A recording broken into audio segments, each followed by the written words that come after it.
Already some serious problems, not least in Cumbria, where a university campus is being closed. Sarah Walton reports.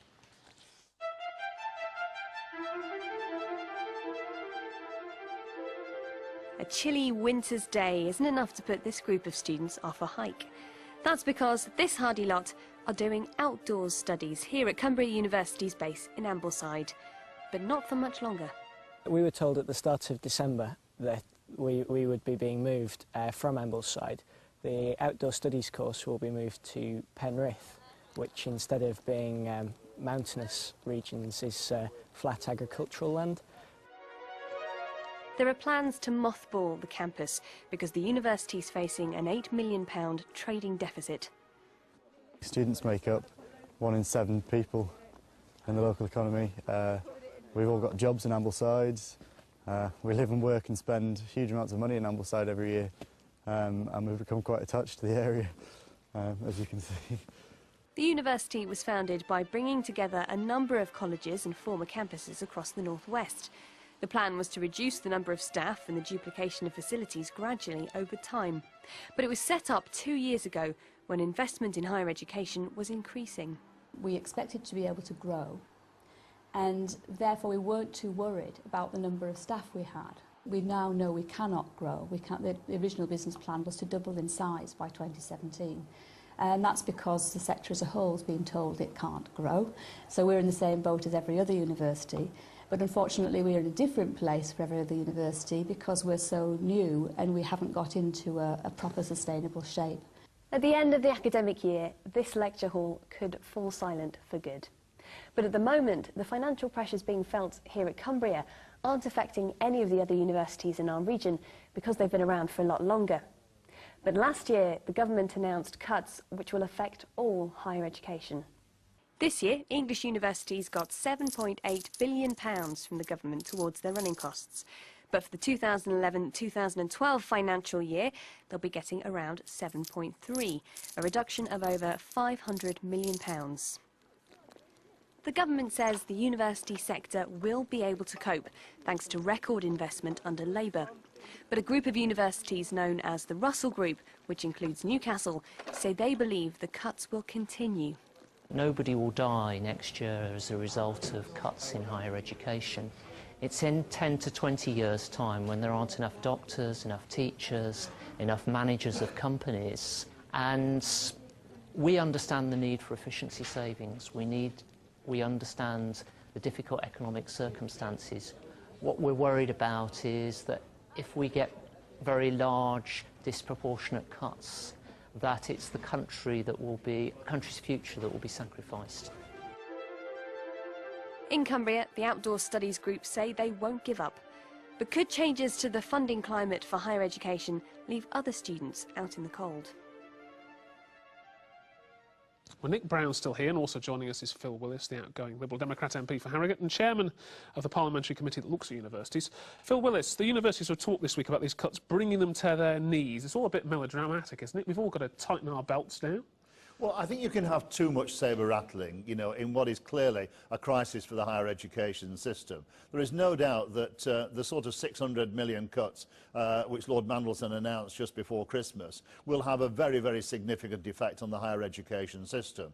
And indeed, it's where we came in 1997 with a higher education system which was actually devoid of cash, which had no investment in it. But the real issue here is the point that your Vice-Chancellor, I think it was Vice-Chancellor of Newcastle, made, is that our universities are actually providing the seed corn, not only in terms of human capital, but also in terms of intellectual capital, you know, for the next 20 or 30 years. And when you look across the United States, do you see Obama's response to the crisis was in fact to have a fiscal stimulus in terms of higher education, in terms of research, knowing that at the end of the day, that's where the new jobs will come from, that's where the competition lies. OK, Nick Brown, I mean, it does seem remarkable short-termism, doesn't it? I mean, Tony Blair, education, education, education.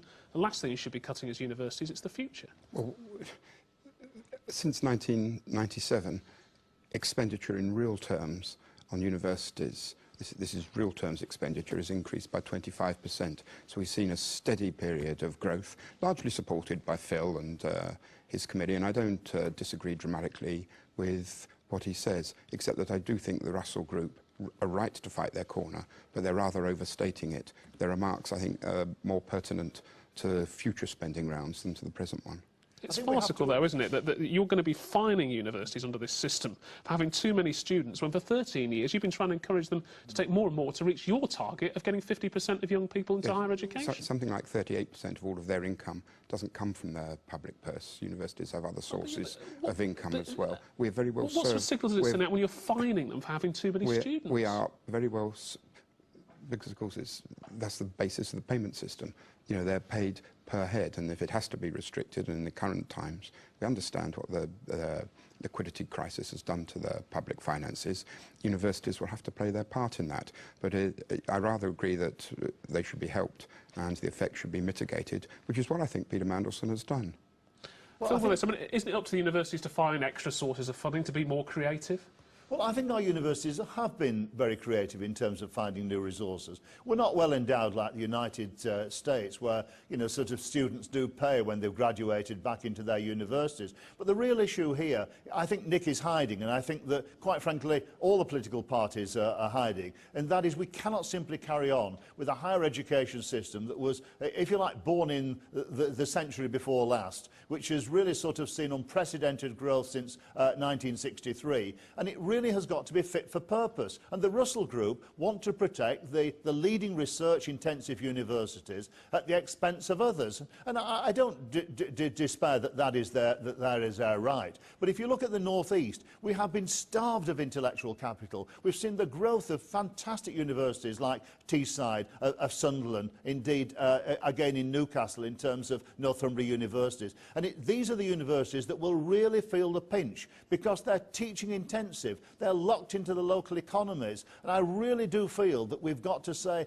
how, having got students from backgrounds where normally they would not go to university, how do we make sure that they continue to go to university? And that goes beyond our political bickering. It really goes to the heart of this country's future. Well, let's put that to Nick Brown. I mean, what would you say to someone who come to next summer, finds they haven't got a university place because of the cuts that you put in place, rather than because they're not good enough? Well, that isn't necessarily so. I mean, the universities have to look to the way in which they organise themselves as to how many places there will be, and also over what time the places will be carried out. Let me finish the point.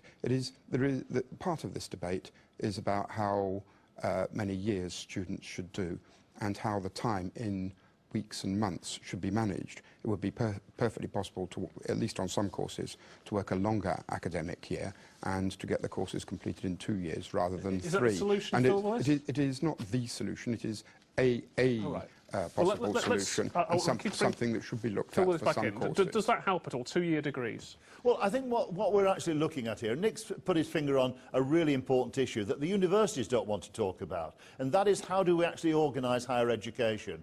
And we cannot just simply go on as we are. There is no doubt that many of the universities that are offering vocational-led courses, which are skills-based, admittedly at very, very high levels, could in fact deliver their products very differently. We know that the further education sector, which is very strong in the North East, could also deliver more higher education. Okay. And that is the debate we need to have, rather than simply saying, how do we cut things?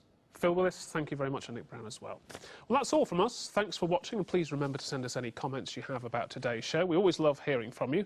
One way you can do it is to read and then post a comment on my Moss missives. That's at bbc.co.uk/Richard Moss. And you can follow my every waking moment, not too many of those at the moment, on Twitter via Richard Pole Show.